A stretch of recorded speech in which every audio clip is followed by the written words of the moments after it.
মুআজ্জাজ মুহতারাম সম্মানিত উপস্থিতি, আল্লাহ জাল্লা শানুহু আম্মা নওয়ালুহুর আলিশান দরবারে লাখো কোটি শুকর ও সুজুদ।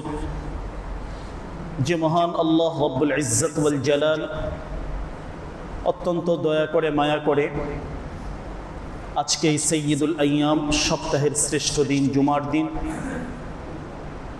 পৃথিবীর সর্বশ্রেষ্ঠ জায়গা আল্লাহর পবিত্র ঘর জামে মসজিদে জুমার সালাত আদায়ের উদ্দেশ্যে আমাদেরকে আসার এবং বসার তৌফিক এবং সুযোগ দান করেছেন। সর্বপ্রথম মহান মালিকের দরবারে শুকরিয়া আদায় করি, অন্তরের অন্তঃস্থল থেকে কালিমাতুশ শুকর আদায় করি, আলহামদুলিল্লাহ। সম্মানিত উপস্থিতি, কুরআনুল কারীমের গুরুত্বপূর্ণ একটি আয়াতে কারিমা তেলাওয়াত করেছি। আয়াতের সাথে সম্পৃক্ততা রেখে বিশ্বনবী সাল্লাল্লাহু আলাইহি ওয়াসাল্লামের অসংখ্য অগণিত হাদিস থেকে গুরুত্বপূর্ণ একটি হাদিস উল্লেখ করেছি। আয়াত এবং হাদিসকে সামনে রেখে নির্ধারিত এই অল্প সময়ের ভেতরে সমসাময়িক জরুরি কিছু কথা বলার চেষ্টা করব ইনশাআল্লাহ। বর্তমান পরিস্থিতি আমাদের সকলেরই সামনে। আল্লাহ সুবহানাহু ওয়া তাআলা আমাদেরকে আশরাফুল মাখলুকাত, সৃষ্টির সর্বশ্রেষ্ঠ হিসাবে আল্লাহ তাআলা আমাদেরকে বানিয়েছেন, পাঠিয়েছেন। আমাদের জন্য আল্লাহ সুবহানাহু ওয়া তাআলা ইসলামের মতো এত সুমহান একটি ধর্মকে আল্লাহ তাআলা নির্বাচন করেছেন। এই ইসলামের ভেতরেই আল্লাহ সুবহানাহু ওয়া তাআলা বান্দার জন্য সার্বিক কল্যাণ এবং মঙ্গলের ফয়সালা রেখেছেন। ইসলামিক দিক নির্দেশনাগুলো আমাদের জন্য পালন করা অত্যন্ত জরুরি, আমাদের নিজেদের দুনিয়ার জন্য এবং পরবর্তী আখিরাতকে সুন্দর করার জন্য। সামগ্রিকভাবে যত ধরনের কল্যাণ আছে সমস্ত কিছুই আল্লাহ তাআলা এখানে বর্ণনা করেছেন। আমাদের জন্য যতগুলো অনিষ্টতা, বিপদের কারণ আছে, পরবর্তীতে শাস্তির সম্মুখীন হতে হবে, এরকম সকল বিষয় থেকে আল্লাহ তাআলা আমাদেরকে নিষেধ করেছেন, বারণ করেছেন। ইসলামের মৌলিক যে সৌন্দর্যগুলো আছে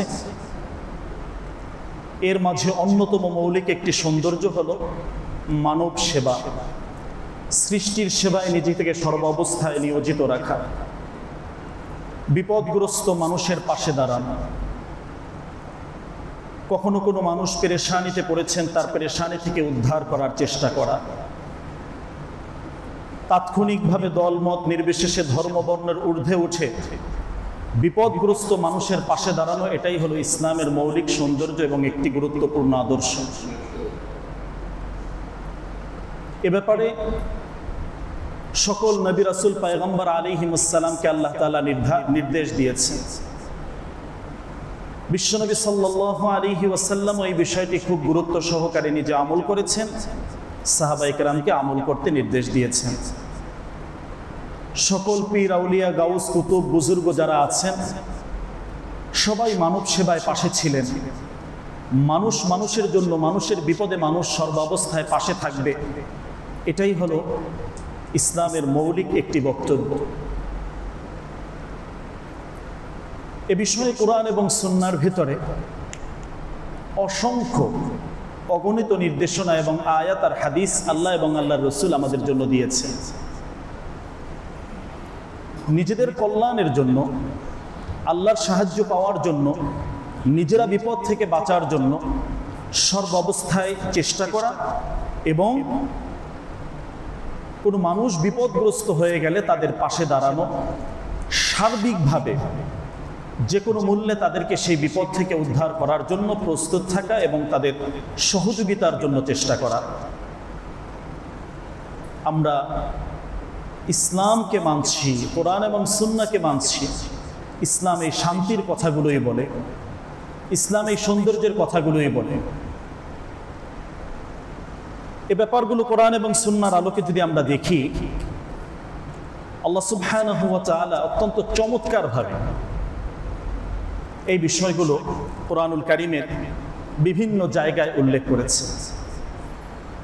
বিশ্বনবী সাল্লাল্লাহু আলাইহি ওয়াসাল্লামের সিরাত যদি আমরা দেখি, তার আদর্শগুলো দেখি, নবুয়তি পাওয়ার আগেই আল্লাহ রসুল এই জাতীয় কার্যক্রমের সাথে সম্পৃক্ত ছিলেন।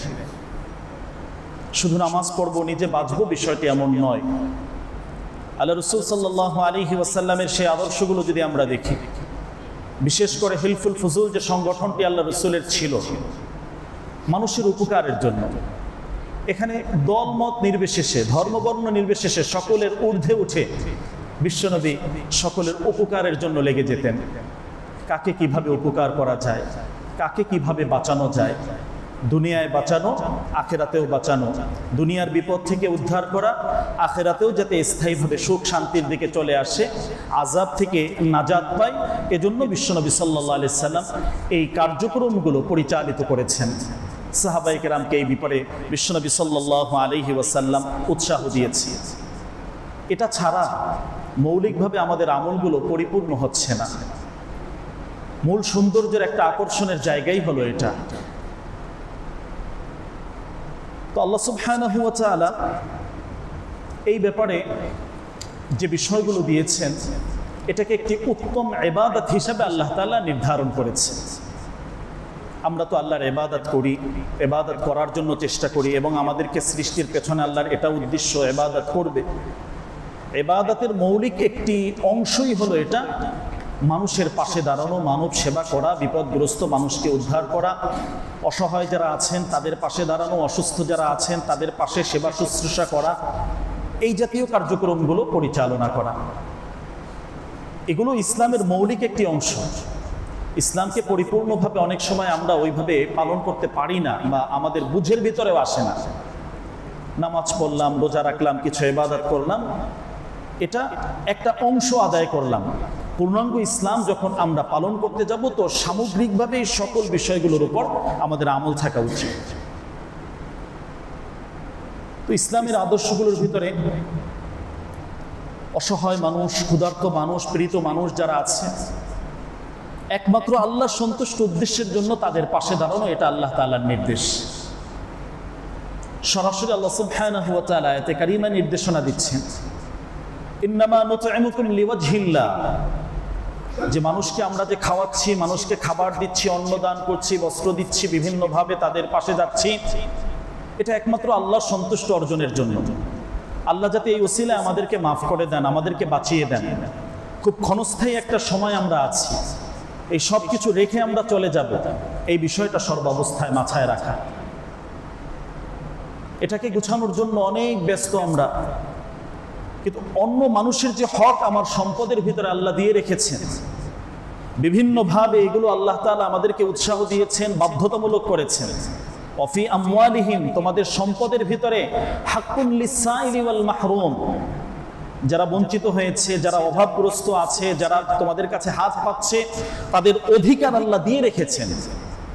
এটা শুধু যাকাতের মাঝে সীমাবদ্ধ নয়, যাকাত তো দিবি, এটা তো ফরজ, এছাড়াও বিভিন্ন প্রেক্ষাপটে, বিভিন্ন অবস্থায় তোমাদের সম্পদের ভেতরে অন্যের অধিকার আল্লাহ দিয়ে রেখেছেন। এটা আমাদেরকে পরিশোধ করতে হবে, এটা আদায় করতে হবে। তো আল্লাহ তাআলা এই আয়াতে বলছেন, ইন্নামা নুতঈমুকুম লিওয়াজহিল্লাহ, আল্লাহর জন্য তোমাদেরকে আমরা খাওয়াচ্ছি, তোমাদের অন্ন বস্ত্র এগুলো দিচ্ছি। লা নুরিদু মিনকুম জাযাআন ওয়ালা শুকুরা, তোমাদের থেকে কোনো ধরনের প্রতিদান আমরা চাচ্ছি না, তুমি আমাদেরকে ধন্যবাদ দেবে, থ্যাংক ইউ দেবে, এটা আমি চাচ্ছি না। আমি যা কিছু করছি কার জন্য করছি? আওয়াজ করে বলুন, কার জন্য করছি? আল্লাহর জন্য। এই কথাটা প্রিয় ভাই আমাদের সর্বাবস্থায় মাথায় রাখতে হবে। অমুক জায়গায় এটা করলাম, এটা করলাম, এটা দিলাম, এমনটা নয়। সব কিছুর মূল উদ্দেশ্য হবে আমার নিয়ত বিশুদ্ধ থাকা, আমি আমার আল্লাহকে সন্তুষ্ট অর্জনের জন্য এই কাজগুলো করব। কুরআনুল কারীমের পরে সর্বশ্রেষ্ঠ বিশুদ্ধ গ্রন্থ আস-সাহিহুল বুখারী, সর্বপ্রথম যে হাদিসটি আনা হয়েছে, এই হাদিসটি এ মর্মে হাদিসটি আনা হয়েছে, ইন্নামাল আমালু বিন্নিয়াত, আমরা যত আমল করি সব কিছু কিন্তু আমার নিয়তের উপরে নির্ভরশীল।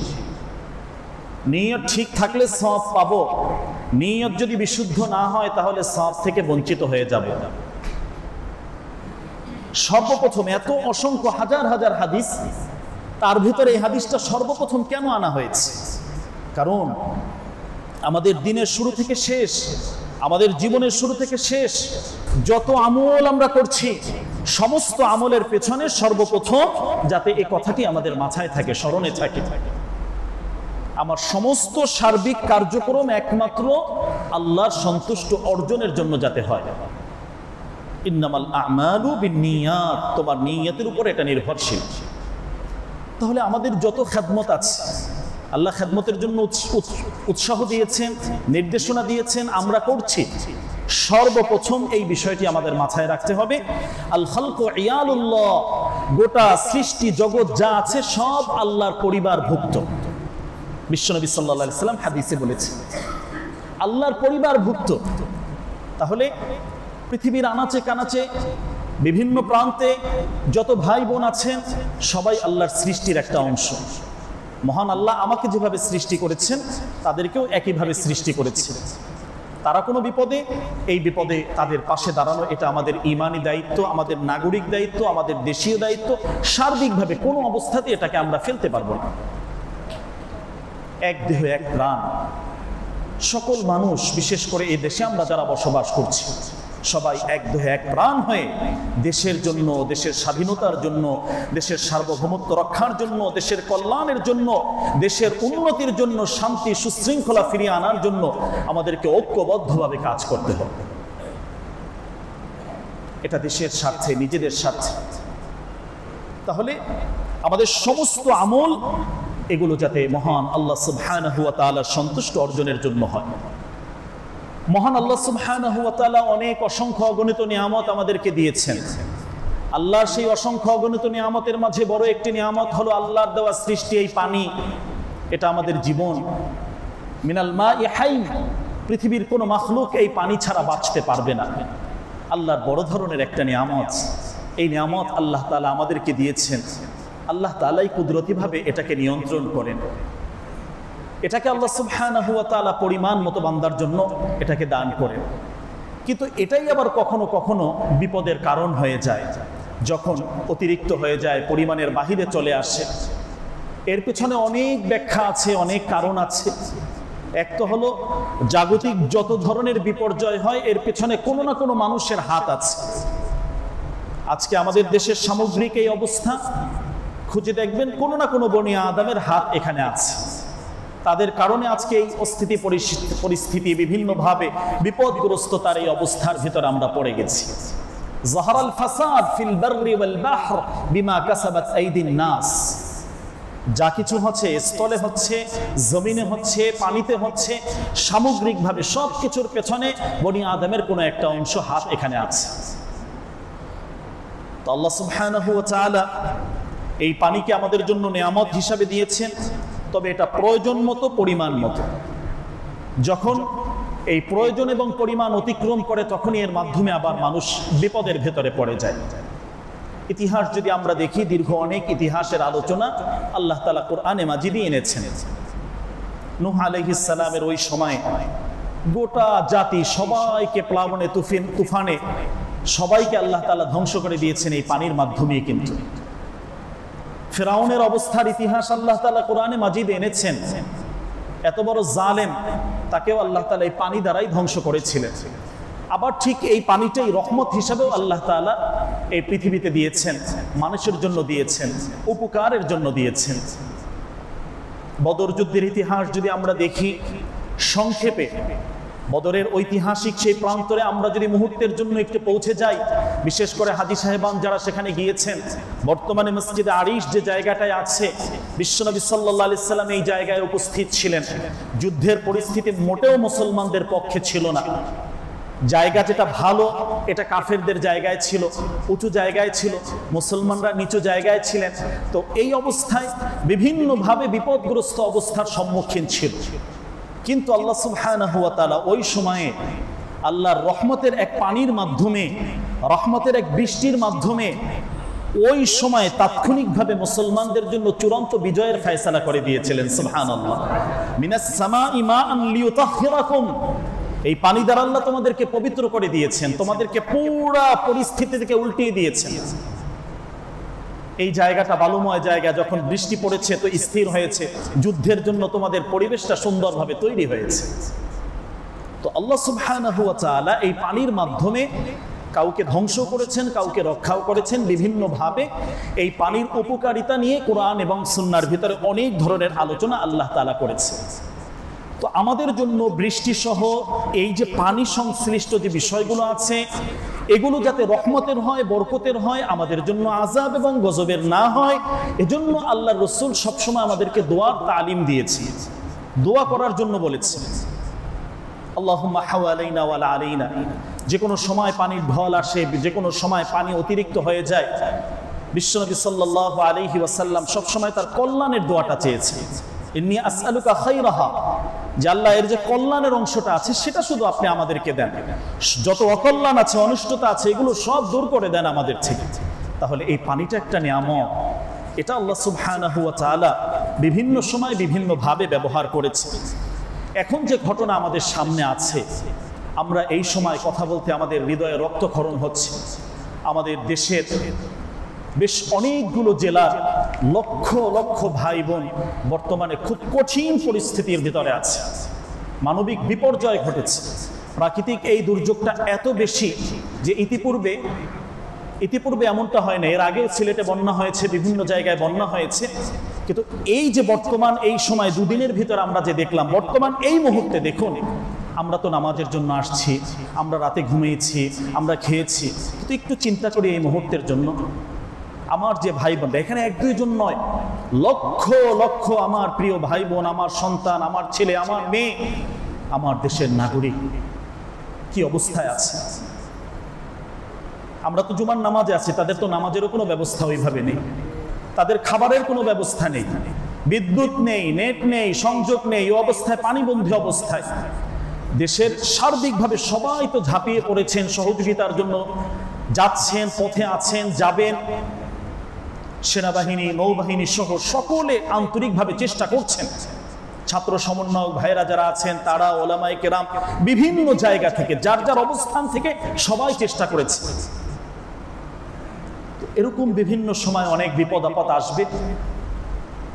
এই অবস্থায় আমাদের জন্য ঐক্যবদ্ধভাবে, দলমত নির্বিশেষে, কোনো ধরনের বিচ্ছিন্নতা না করে সামগ্রিকভাবে ঝাঁপিয়ে পড়া, যে যেভাবে পারে, যার যতটুকু সম্বল আছে, এদেরকে উদ্ধার করা, এদেরকে ওখান থেকে নিয়ে আসা। ঐক্যবদ্ধ থাকলে ইনশাআল্লাহ আল্লাহর রহমতে আমরা অবশ্যই সফল হব। দেশের বিরুদ্ধে যত ষড়যন্ত্র আর চক্রান্ত আছে, সমস্ত ষড়যন্ত্র চক্রান্ত নস্যাৎ হয়ে যাবে, শেষ হয়ে যাবে, দেশবাসীর চূড়ান্ত বিজয় হবে ইনশাআল্লাহ। আমাদেরকে ঐক্যবদ্ধভাবে থাকতে হবে, সার্বিকভাবে বিপদগ্রস্ত অবস্থায় সকলেরকে আমাদেরকে ওইভাবে সামনে অগ্রসর হয়ে সামনে এগিয়ে আসতে হবে, যে আমি তো ভালো আছি, আমার তো কোনো ক্ষতি হচ্ছে না। দেখেন, আল্লাহর কাছে হিসাব দিতে হবে, আমি কার জন্য রেখে যাবে। এখন জীবন মরণের সন্ধিক্ষণের এক অবস্থা, পানিবন্ধী অবস্থা এমন ভাবে আমরা তো সবাই জানি, দেখছি, নিচতলা পুরা পানির নিচে, কোনো রকম একটু আছে, ওযু ইস্তেঞ্জার কোনো ব্যবস্থা নেই, খাবারের ব্যবস্থা নেই। অনেক মানুষ সেখানে এখন এই মুহূর্তে উদ্ধার কার্য, তাদেরকে যে নিয়ে আসবে, এই ব্যবস্থাটুকু পর্যাপ্ত পরিমাণে এখনো হয়নি। তো যার যে জায়গা আছে, তার সে জায়গা থেকে আমাদেরকে প্রিয় ভাই এখানে এগিয়ে আসতে হবে। এখানে যদি আমরা দেখি, এই যে বাঁধ খুলে দিয়ে আকস্মিকভাবে এক বন্যার সৃষ্টি করা হয়েছে, একটা হলো বৃষ্টির মাধ্যমে, যেটা এটা নয় স্বাভাবিক, এটা অস্বাভাবিকভাবে এসেছে।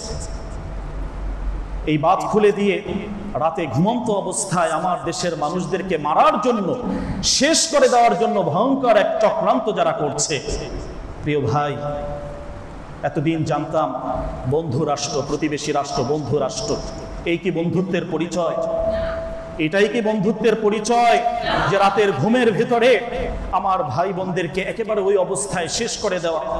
গবাদি পশুগুলোর অবস্থা আপনারা দেখেছেন যে কি অবস্থা। যদি এর আগে একটা নোটিশ দেওয়া হতো, এর আগে জানানো হতো, কোনোভাবে বলা হতো, তো নিরাপদ আশ্রয় তো তারা চলে আসতে পারতেন।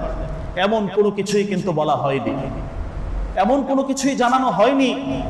কত ভয়ঙ্কর ষড়যন্ত্রের ভেতরে, চক্রান্তের ভেতরে আমরা আছি প্রিয় ভাই। তো এই যে একটা আগ্রাসী মনোভাব, এটা কিন্তু আমাদেরকে অত্যন্ত কঠিন এক পরিস্থিতির দিকে নিয়ে যাচ্ছে। তো এই জায়গায় আমাদেরকে ভেবেচিন্তে সামনে সিদ্ধান্ত নিতে হবে যে আমাদের জনগণ কি করবে, কেমন ব্যবহার তাদের সাথে হবে। জনগণ কিন্তু এই জায়গায় ঠিকই ভেবেচিন্তে সিদ্ধান্ত নেবে ইনশাআল্লাহ, এ কথা ভুলে যাবে না জনগণ। সম্মানিত উপস্থিতি, তাহলে এই জাতীয় যে বিষয়গুলো আছে, আল্লাহ সুবহানাহু ওয়া তাআলা এ ব্যাপারে আমাদেরকে তো আগে থেকেই অনেক বিষয় সতর্ক করেছেন।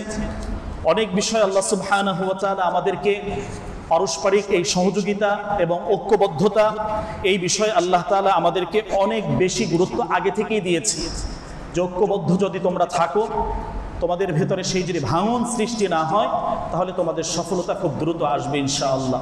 তো এই অবস্থায় দেশ ও জাতির কল্যাণে আমাদের ঐক্যবদ্ধ থাকতে হবে। যে কারণগুলোতে আমরা দেখছি এই সমস্যার সৃষ্টি হচ্ছে, বেশ কিছু বিষয় আমাদের সামনে আছে প্রিয় ভাই। একটা হলো কোরআনুল কারীমের এই আয়াতকে সামনে রেখে যদি আমরা দেখি, বিমা কাসাবাত আইদিন নাস, এর ব্যাখ্যাটা অনেক ব্যাপক। মানুষের হাতের কামাই হিসাবে এগুলো হচ্ছে। স্বাধীনতার পর থেকে যদি আমরা দেখি, আমাদের নদী নালা যেগুলো আছে, এগুলোর ভিতরে একটা দখলদারির সংস্কৃতি চলে আসছে। যে যেভাবে আছে নদী দখল করে, বিভিন্নভাবে মিল ফ্যাক্টরি সহ নিজের মতো করে তারা দখলদারি করছে। স্বাভাবিক পানি যাওয়ার যে ব্যবস্থা, এগুলো কিন্তু অনেক সময় ব্যাহত হচ্ছে, এগুলো সঠিকভাবে করা যাচ্ছে না। যে যেভাবে আসছে, যার যেভাবে আছে ওইভাবে তারা এই নদী দখলদারির যে একটা বিষয়, এটা কিন্তু চলে আসছে। তো এই জায়গা, এটাও আমাদের বড় একটি সমস্যার সৃষ্টির কারণ। বন্যার ক্ষেত্রে পানিগুলো যে যাচ্ছে না, এটাও আমাদের মৌলিক একটি বড় কারণ। আমাদের নদী নালাগুলো যেভাবে আছে, দখলদারিত্বের একটা সংস্কৃতির ভিতরে, যে এখান থেকে আমরা বের হয়ে আসতে পারছি না। এছাড়া যদি আমরা আরেকটু গভীরভাবে দেখি, অনেক সময় ড্রেজিং, এগুলোর যে বিভিন্ন পরিষ্কার পরিচ্ছন্নতা, ড্রেজিংয়ের যে ব্যবস্থাগুলো করা হয়, আমাদের বাজেটগুলো ঠিকই হয়, কিন্তু এই বাজেট সঠিকভাবে সেখানে কার্যকর হয় না। কি বলেন? এই বাজেটগুলো কাদের পকেটে চলে যায়, বিভিন্নভাবে হাওয়া হয়ে যায় এগুলো। সত্যিকার অর্থে ড্রেজিংয়ের যে ব্যবস্থাগুলো আছে, নদী নালাগুলো উন্মুক্ত রাখা, এর যে একটা নিয়ম নীতি আছে, নদী অধিকার শাসন যেটা আছে, এই জায়গায় কিন্তু আমরা আমাদের কিছু ভাইদের কারণেই আমরা আজকে আক্রান্ত হয়ে যাচ্ছি। বিভিন্নভাবে এখানে অনেক বড় বাজেট হচ্ছে, বরাদ্দ হচ্ছে, কিন্তু চূড়ান্তভাবে এই বাজেটগুলো সত্যিকার অর্থে যে কাজ করার এই উদ্যোগটা ওখানে কাজ করছে না। বিভিন্নভাবে এই জায়গায় জবাবদিহিতার বাহিরে তারা চলে আসছে। তো এটাও আমাদের বড় একটি কারণ প্রিয় ভাই। এছাড়াও যদি আমরা আরো গভীরভাবে দেখি, আমাদের পুরা এলাকাটাকেই পরিবেশ বান্ধব করা উচিত। এটা আমাদের নিজেদের জন্য, নিজেদের স্বার্থে। আমরা পলিথিন ব্যবহারের যে একটা বিষয় দেখছি, এটা আমাদের পরিবেশ বিপর্যয়ের জন্য বড় ধরনের একটি কারণ। বেশ 15 বছর আগে একটা সময় সিদ্ধান্ত হয়েছিল, কিছু সময় নিয়ন্ত্রণও হয়েছিল, পলিথিনের ব্যবহার বন্ধ হয়েছিল, কিন্তু এগুলো আবার যথেচ্ছা ব্যবহার। এগুলোর মাধ্যমেও আমাদের এই যে পানি চলাচলের যে রাস্তাগুলো, এগুলো সংকোচন হয়ে যাচ্ছে। আজকে সামান্য বৃষ্টিতেই আমাদের ড্রেনগুলো এমনভাবে ভরে যায়, এগুলো তো পরিষ্কার করা হচ্ছে, কিন্তু আমরা ময়লাগুলো এমনভাবে ফেলছি, পলিথিনগুলো এমনভাবে ফেলছি, যেগুলো সব আবার ড্রেনে যাচ্ছে। পানির রাস্তাগুলো, লাইনগুলো সব বন্ধ করে দিচ্ছে। মুহূর্তের ভিতরে আবার পানি উঠে আমরা নিজেরাই বিপদগ্রস্ত হচ্ছি, ক্ষতিগ্রস্ত হচ্ছি। তো এই যে একটা বিষয়, এই জায়গায় আমাদেরকে সচেতন হওয়া, যে বিষয়গুলো আমাদেরকে ক্ষতি করছে, আমাদের নিজেদেরকে এই বিষয়গুলো ধ্বংসের দিকে নিয়ে যাচ্ছে, বিপদের দিকে নিয়ে যাচ্ছে। তো সাময়িক কিছু ফায়দার জন্য এই কাজগুলো যারা করছেন, এখান থেকে আমাদেরকে বের হয়ে আসা উচিত, এখান থেকে ফিরে আসা উচিত। তো এই জায়গায় বড় ধরনের একটি আমাদের সমস্যা।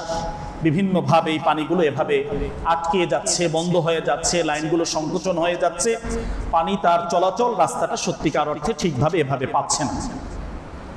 এরপরে গভীরভাবে যে বিষয়টি আমাদেরকে ভাবতে হবে, আমরা দেশের অনেক উন্নয়নের কথা শুনি, উন্নতির কথা শুনি, কিন্তু প্রিয় ভাই, সত্যিকার অর্থে দেশের স্বার্থে অনেক বড় বড় কাজ এখনো অমীমাংসিতই রয়ে গেছে। এই কাজগুলোর মীমাংসা এখনো হয়নি। বিশেষ করে আমরা দেখছি আমাদের এই দেশের স্বার্থে যদি আমরা দেখি, ভারতের সাথে আমাদের অমীমাংসিত নদী সমস্যার যে একটা সমাধান, এর সঠিক সুষ্ঠু সমাধান আজও পর্যন্ত হয়নি। আমরা বিভিন্ন সময় শুধু শুনি তিস্তা সহ অন্য অন্য সব কিছু, অনেক চুক্তি হয়, অনেক কিছু হয়, কিন্তু প্রিয় ভাই, শেষ ফলাফল একতরফা শুধু আমাদের দেশের স্বার্থ বিকিয়ে শুধু আমরা দিয়ে এসেছি, আমাদের জন্য ওর সন্তোষজনক কিছু এখন পর্যন্ত নিয়ে আসতে পারি নাই, ঠিক না বেঠিক? আজকে আমাদের দেশের জনগণ কেন এত এই অবস্থায় পড়েছে? মুহূর্তের ভিতরে লক্ষ লক্ষ মানুষ, কত মানুষ বিপদগ্রস্ত দেখেন, একটু যদি ভাবি, চিন্তা করি, কত অসহায় নারী আছেন, অসুস্থ ব্যক্তিরা আছেন, ছোট্ট শিশুদের অবস্থাগুলো একটু যদি চিন্তা করি। আমার কলিজার টুকরো সন্তানের সাথে তো আমি যাচ্ছি, একটু পরে গিয়ে খাবার খাবো তাদের সাথে, কিন্তু এই সন্তানগুলোর কি অবস্থা হবে? এই অসুস্থ ব্যক্তিদের কি অবস্থা হবে? তাদের সেবা শুশ্রূষা, তাদের সঠিকভাবে একটু হাসপাতালে যাওয়ার মতো কোনো ব্যবস্থাটা নেই। কোনো ধরনের নোটিশ দেওয়া হয়নি, কোনো ধরনের আগে জানানো হয়নি যে বাদ ছেড়ে দিচ্ছি, পানি যাবে, এই অবস্থা হবে। মুহূর্তের ভিতরে এইভাবে আমাদেরকে ধ্বংসের দিকে ঠেলে দিয়ে আমাদের লক্ষ লক্ষ মানুষ, পুরা ফেনী, নোয়াখালী, চট্টগ্রাম, এই যে হবিগঞ্জ, খাগড়াছড়ি, দেশের প্রায় 12টি জেলার ভিতরে এরকম লক্ষ লক্ষ মানুষকে এইভাবে বিপদগ্রস্ত করে ফেলা হয়েছে। তাহলে এই বিষয়ের সঠিক একটি সমাধান এটা আমাদের করতে হবে। আমরা একটা অশুভ শক্তির ষড়যন্ত্রের ভিতরে আছি, এই ষড়যন্ত্র থেকে এখনো আমরা বের হতে পারি নাই। প্রিয় ভাই, সোচ্চার থাকতে হবে, এই বিষয়ে প্রতিবাদী হতে হবে, এই বিষয়ে আমাদেরকে সঠিক অবস্থানে আসতে হবে। তো এখন আমাদের কি করার?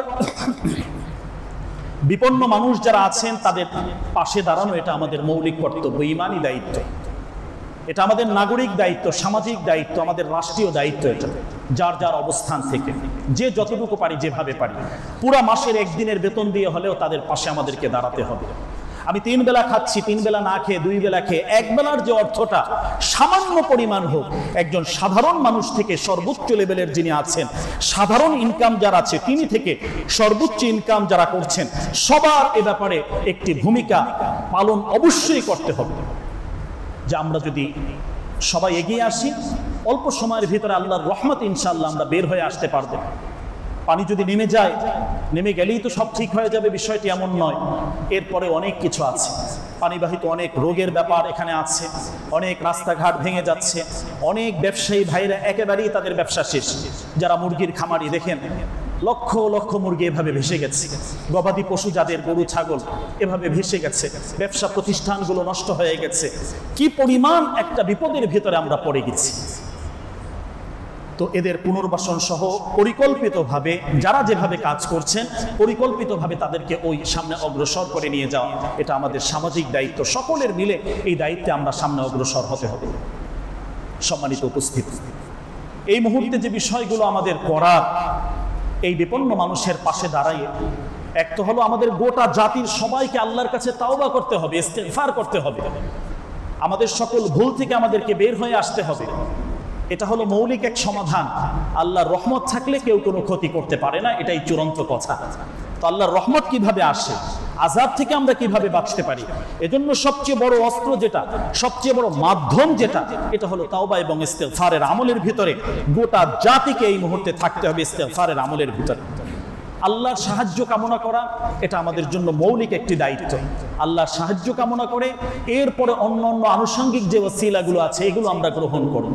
তো আল্লাহর সাহায্য কামনা করে এবং চোখের পানি দিয়ে কান্নাকাটি করা, আমি ভালো আছি এজন্য এমনটা নয়, আমার আত্মীয় স্বজন, আমার দেশবাসী, আমার বিভিন্ন মানুষ সেখানে অসুস্থ অবস্থায়, আক্রান্ত অবস্থায়, এই বন্যার পানির ভিতরে প্লাবিত অবস্থায় আছে, হয়তো দোতলার ছাদে কোনো রকম আছে, এখনো সবাই উদ্ধার হচ্ছে না, রাস্তায় বিশাল জ্যাম, যারা এখান থেকে যাচ্ছেন তারাও গিয়ে এখন পর্যন্ত পৌঁছতে পারেনি, অনেক খাদ্য খাবার নিয়ে, শুকনো খাবার নিয়ে যারা যাচ্ছেন এখনো তারা পৌঁছতে পারেননি। তো ভয়াবহ এক পরিস্থিতির ভেতরে এখন আছে।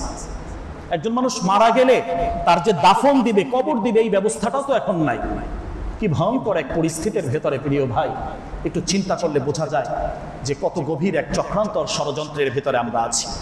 তো এই দুর্গত মানুষ যারা আছে, অসহায়, এই অবস্থায় এদের পাশে সাহায্যে আমাদেরকে সবাইকে, সকলকে আমাদেরকে ঝাঁপিয়ে পড়তে হবে। আরেকটি বিষয় স্পষ্ট মনে রাখতে হবে, কোরআনুল কারীম থেকে আল্লাহ তাআলা যে বিষয়গুলো আমাদেরকে দিয়েছেন, মুশরিক যারা আছে, যারা শিরিক করে, এরা কখনোই মুসলমানদের আন্তরিক কোনো বন্ধু হতে পারে না।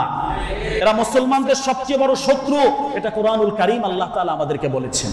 সুতরাং বন্ধু বন্ধু বলে আমরা যে চেতনার ব্যবসা করছি, প্রিয় ভাই, কোরআনুল কারীমের এই আয়াতগুলো আমাদের সামনে রাখা, এটা আমাদের জন্য গুরুত্বপূর্ণ এক মেসেজ। মুশরিক কখনো মুসলমানদের সত্যিকার বন্ধু হতে পারে না, এটা আল্লাহ তাআলাই ঘোষণা দিয়েছেন। সুতরাং এই ব্যাপারেও আমাদেরকে সচেতন থাকা। এরপরে আমাদের পররাষ্ট্র নীতি নিয়ে আবার চিন্তা ভাবনা করা উচিত যে আসলে আমরা কি করব। যারা দায়িত্বশীল আছেন, ওই জায়গায় আছেন, সেখান থেকে তারা এই কাজগুলো করবেন, এটাই দেশবাসীর আশা ইনশাআল্লাহ। এখানে আরো যে বিষয়গুলো আমাদের প্রতিবাদের জায়গা থেকে আমাদের করা উচিত, আমাদের দেশি যে পণ্যগুলো আছে এগুলোর ক্ষেত্রে আমাদের বেচা কেনার প্রতি মানুষের উৎসাহ দেওয়া।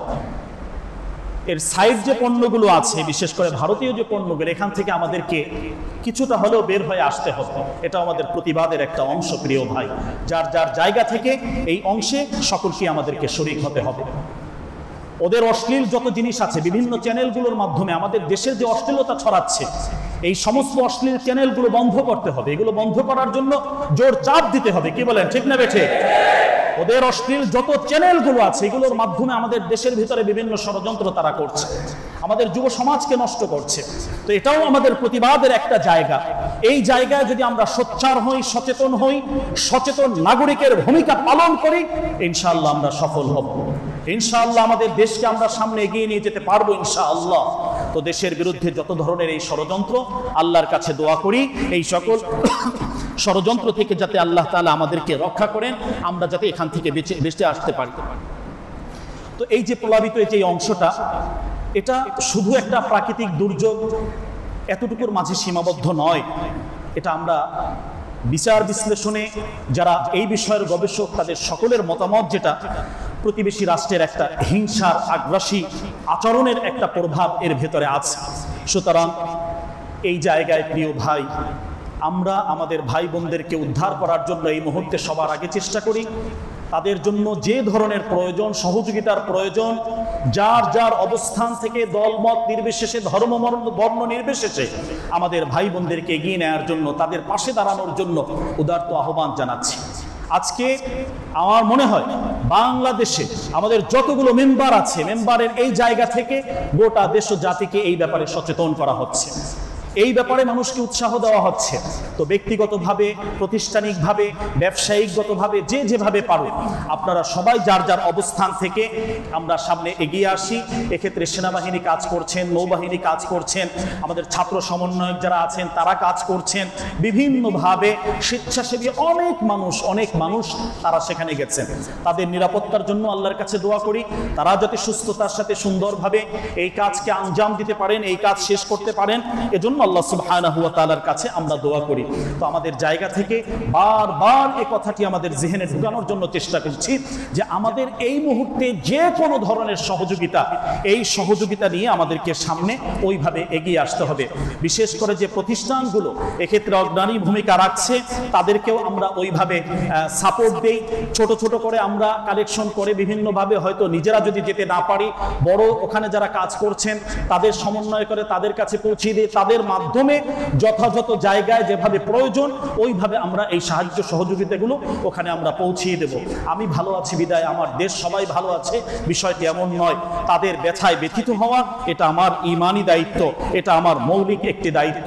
সুতরাং এই মৌলিক দায়িত্বের জায়গা থেকে এভাবে আমাদের সহযোগিতার হাত আমাদেরকে অবশ্যই এখানে আমাদেরকে বাড়াতে হবে। এই মুহূর্তে যে জিনিসগুলোর প্রয়োজন, শুকনো খাবার, বোর্ড এবং তাদেরকে উদ্ধার করার জন্য যে সরঞ্জামগুলো দরকার আছে, এগুলো সরকার, তারপরে স্যালাইন সহ অন্যান্য ঔষধ প্রাথমিকভাবে যেগুলো আছে, এগুলো যার যেভাবে আছে ওইভাবে পরামর্শ ভিত্তিক তারা এভাবে করবেন ইনশাআল্লাহ। এক্ষেত্রে আস-সুন্নাহ ফাউন্ডেশন যথেষ্ট ভূমিকা, সবার আগে সেখানে চলে গিয়েছেন, পৌঁছে গিয়েছেন, তারা আন্তরিকভাবে কাজ করছেন। যারা যেভাবে করছেন ইনশাআল্লাহ তাদের সেই সহযোগিতা অবশ্যই আমরা করব। এবং বিশেষ করে আপনারা জানেন আমাদের এই অঞ্চলের ইমাম ওলামা জনকল্যাণ, আমাদের ইমাম খতিবদের যে সংগঠন, এখান থেকে উদ্যোগ নেওয়া হয়েছে আলহামদুলিল্লাহ। আগামী রবিবার ইনশাআল্লাহ তারা সেখানে কাফেলা যাবেন। যদি এখানে আশপাশের মসজিদগুলোতেও এলান হচ্ছে, তো যারা এখানে শরীক হতে চান, নিজেরা দিতে পারবেন না, যেতে পারবেন না, এখানেও শরীক হওয়ার সুযোগ আছে ইনশাআল্লাহ। তো এটা আমরা এখানে যদি কেউ দিতে চাই, মুয়াজ্জিন সাহেব আছেন, কমিটির দায়িত্বশীল যারা আছেন, আমরা দিয়ে যাব ইনশাআল্লাহ। এগুলো সেখানে তাদের কাছে পৌঁছে দেওয়া হবে। এটা আমরা এখানে যারা আছি, আমরা আমাদের মহল্লাবাসী, যে আমরা যদি এখানে শরীক হতে চাই তো আমরা এখান থেকে ইনশাআল্লাহ, এটাও একটা ব্যবস্থা উদ্যোগ নেওয়া হয়েছে। আমাদের ইমাম ওলামা তাদের তাদের উদ্যোগে ইনশাআল্লাহ মুসল্লিদের সমন্বয়ে তাদের আর্থিক সমর্থনে ইনশাআল্লাহ এটা আমরা করব। আমরা সামনে ইনশাআল্লাহ রবিবারে একটি কাফেলা সেখানে যাওয়ার কথা আছে, তো আমরা এখানে শরীক হব ইনশাআল্লাহ। এছাড়াও আমরা ব্যক্তিগতভাবে নিজস্ব অবস্থানে নিজস্ব উদ্যোগে এখানে ওই অঞ্চলের অনেক ভাই ব্রাদাররা আছেন নোয়াখালী ফেনীর, তো তারা তাদের এলাকায় কিভাবে কাজ করতে পারবেন, কিভাবে অগ্রসর হতে পারবেন সে ব্যাপারে তারা তাদের মতো করে ব্যবস্থা ফিকির করতে পারেন, যাতে করে সাহায্য ওখানে পৌঁছে, সহযোগিতা ওখানে যায় এবং ওই মানুষগুলো এই মুহূর্তে এই বিপদ থেকে উদ্ধার পায়।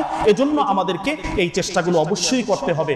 তো জাতির এই ক্লান্তি নগলে আমরা সবাই যাতে আমাদের পাশে থাকি, আমরা তাদের পাশে থাকি, এজন্য আমাদেরকে এই চেষ্টাটা অবশ্যই করতে হবে।